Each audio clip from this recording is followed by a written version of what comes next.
नमस्कार मित्रांनो, ज्ञानप्राप्ती अकॅडमीमध्ये मी मयूर झालटे सर्वांचं स्वागत करतो. आपण बालविकास व अध्यापनशास्त्राचे काही प्रश्न बघत होतो, जे की अगोदरच्या एक्झाममध्ये होऊन गेलेले आहे. त्यातीलच पुढचे प्रश्न बघा. प्रश्न क्रमांक 21, विद्यार्थ्याच्या शिकण्याच्या गतीतील फरकाला काय म्हणतात? हा प्रश्न 2021मध्ये येऊन गेलेला आहे. तर विद्यार्थ्याच्या शिकण्याच्या गतीला व्यक्तिगत भिन्नता म्हणतात, कारण प्रत्येक विद्यार्थ्यामध्ये भिन्नता असते. पुढचा प्रश्न आहे 22 नंबरचा, क्लासिकल कंडिशनिंग थिअरी कोणाचा आहे? 2018मध्ये हा प्रश्न येऊन गेलेला आहे. TETमध्ये असे वन लायनर क्वेश्चन भरपूर प्रमाणात विचारले जातात. तर क्लासिकल कंडिशनिंग थिअरी ही पावलोवची आहे. पुढचा प्रश्न आहे, ऑपरंट कंडिशनिंग सिद्धांत कोणाशी संबंधित आहे? बघा, ही ऑपरंट कंडिशनिंग थिअरी जी आहे ही स्किनर यांनी मांडलेली आहे. अमेरिकन मनोशास्त्रज्ञ BF स्किनर हे त्यांचं पूर्ण नाव आहे.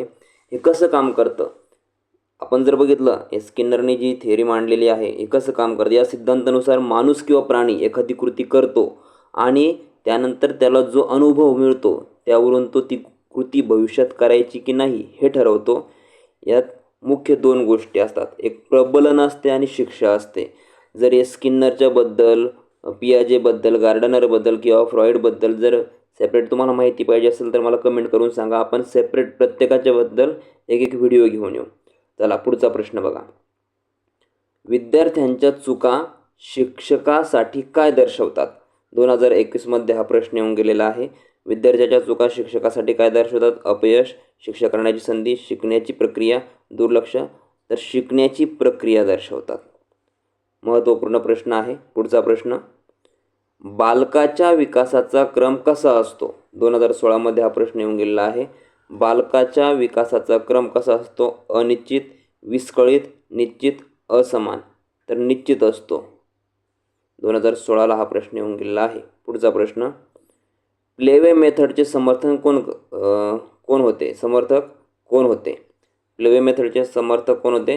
तर फ्रॉबेल हे प्लेवे मेथडचे समर्थक होते. 2018मध्ये हा प्रश्न येऊन गेलेला आहे. पुढचा प्रश्न, अध्यापनातील दृकश्राव्य साधनांचा मुख्य फायदा कोणता? 2020मध्ये हा प्रश्न येऊन गेलेला आहे. आणि दृकश्राव्य साधनांचा खूप मोठ्या प्रमाणामध्ये वापर शाळेमध्ये होत असतो. तर त्या कशासाठी होत असतो? अध्ययन रंजक होण्यासाठी दृकश्राव्य साधनाचा फायदा होत असतो. पाठांतर तर NEP 2020मध्ये पूर्णपणे बंद केलेलं आहे. वेळ वाया जातो, अध्ययन रंजक होते, शिस्त कमी होते. तर नाही, दृकश्राव्य साधनांमुळे, टीचिंग लर्निंग मटेरियलमुळे अध्ययन अधिक प्रमाणात रंजक होते. पुढचा प्रश्न, खालीलपैकी कोणता बुद्धिमत्तेचा प्रकार नाही? तर नाही विचारले. भाषिक बुद्धिमत्ता, सांगीतिक बुद्धिमत्ता, आर्थिक बुद्धिमत्ता, शारीरिक बुद्धिमत्ता. तर आर्थिक बुद्धिमत्ता हा कोणत्याही प्रकारचा बुद्धिमत्तेचा प्रकार नाही. पुढचा प्रश्न बघा, करून शिकणे या तत्वात विद्यार्थी कसा असतो? 2016ला हा प्रश्न येऊन गेलेला आहे. तर करून ज्यावेळेस विद्यार्थी शिकतो ना कोणती क्रिया, तर तो त्याच्यामध्ये सक्रिय असतो. शांत राहत नाही, अवलंबून राहत नाही किंवा निष्क्रिय राहत नाही, तो सक्रिय असतो. महत्त्वपूर्ण प्रश्न आहे. याच प्रश्नाला फिरवून विचारू शकतात. पुढचा प्रश्न, विद्यार्थ्याचे लक्ष वेधण्यासाठी शिक्षकाने काय वापरावे? तर विद्यार्थ्याचे लक्ष आपल्याकडे खेचण्यासाठी अध्यापन कौशल्य वापरले पाहिजे शिक्षकाने. पुढचा प्रश्न, कठोर भाषा अजिबात नको आहे, धमकी तर अजिबात द्यायची नाही, शिक्षा अजिबात द्यायची नाही. म्हणजे हे जर 3 पर्याय आपण कट केले तर पॉझिटिव्ह सेंटेन्स जे आहे ते C नंबरचं आहे. अध्यापन कौशल्य हे ऑप्शन बरोबर आहे. पुढचा प्रश्न, शिक्षण प्रक्रियेचा केंद्रबिंदू कोण आहे? अर्थातच विद्यार्थी शिक्षण प्रक्रियेचा, विद्यार्थ्यांसाठी सगळं काही चालू आहे.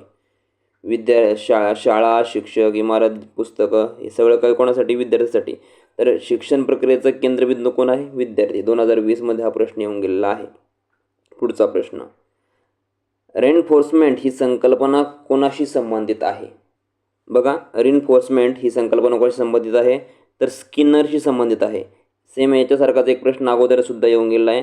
स्किनरशी ही संकल्पना जी आहे संबंधित. चला पुढचा प्रश्न, बालकाच्या सामाजिक विकासासाठी सर्वात महत्त्वाचा घटक कोणता? बालकाच्या सामाजिक विकासासाठी शिक्षण नाही, परीक्षा नाही, गृहपाठ नाही, तर कुटुंब हा जो एक सामाजिक घटक आहे खूप महत्त्वपूर्ण आहे. 2018ला हा प्रश्न येऊन गेलेला आहे. पुढचा प्रश्न, शिकण्याचे मोजमाप करण्याची प्रक्रिया म्हणजे काय? 2016ला हा प्रश्न येऊन गेलेला आहे. शिकण्याचे मोजमाप करण्याची प्रक्रिया म्हणजे मूल्यमापन. शिकण्याचे मोजमाप करण्यासाठी मूल्यमापन आपली परीक्षा घेतली जाते बघा.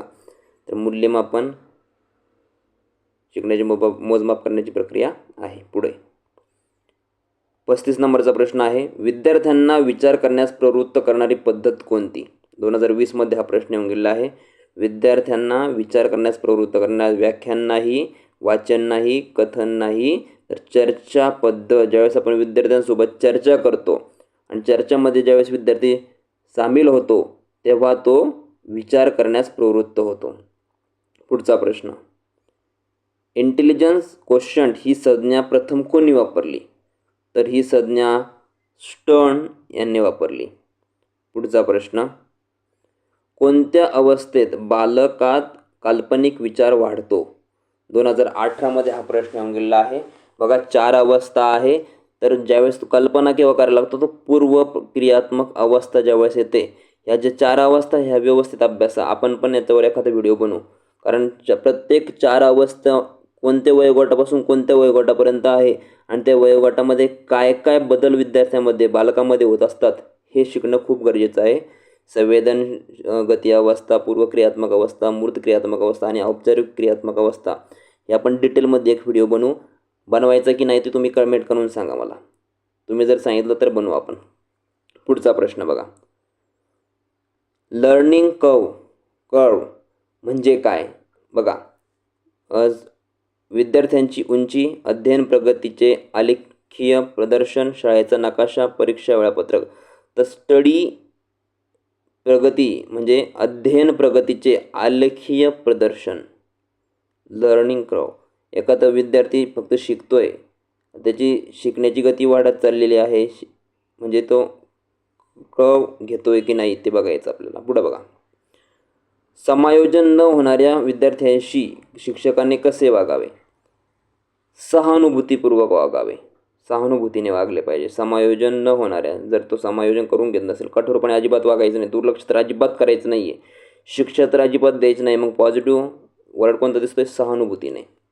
पुढे बघा, आता शेवटचा प्रश्न आहे आणि या शेवटच्या प्रश्नाचं उत्तर तुम्हाला कमेंट बॉक्समध्ये मला सांगायचं आहे. खालीलपैकी कोणती अध्यापनाची सर्वोत्तम पद्धत मानली जाते हे तुम्ही मला कमेंट करून सांगा. व्हिडिओ आवडत असेल तर व्हिडिओला लाईक करा, चॅनलला सबस्क्राईब करा. धन्यवाद.